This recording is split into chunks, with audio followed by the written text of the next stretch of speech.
Nawala yung mukha dito ni Bintulpo ah. Malaki tarpaulin niya dito, yung nakatupi. Okay.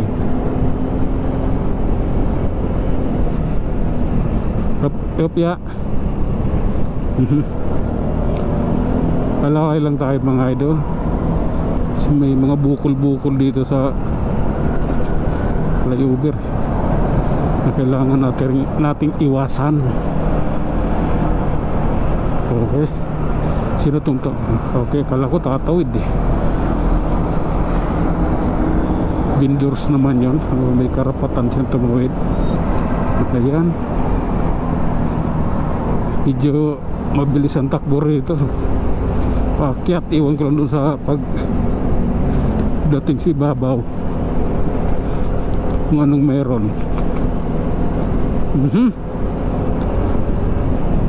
Abay maluwag. Maluwag yung flyover dito mga idol oh. Kamuning oh.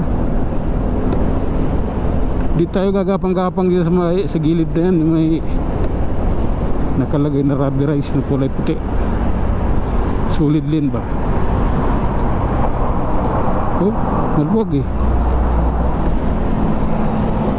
I like this man. Siyempre may minor tayo kasi may bulbud din sa harapan natin.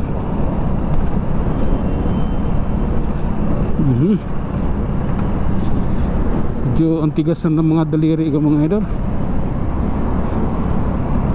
Kailangan na natin itong itabi at kailangan natin magpahinga. I-over na Santulan. Kailangan natin pumila rito. Masikip eh yung pilahan.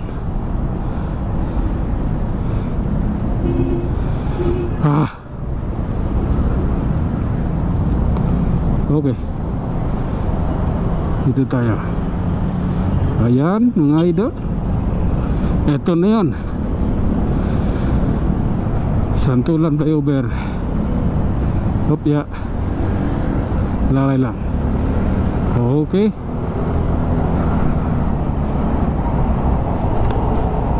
Putangina nito eh. Salamat ka, wala akong busina eh.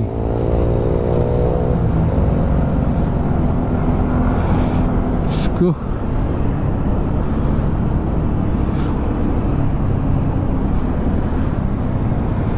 Lumiko muna bago mag-signal light eh. Ewan ko sa inyo, saan nyo natutunan yung ganyang pagmamaniho, mga panjimas kayo. Hop, pababa tayo.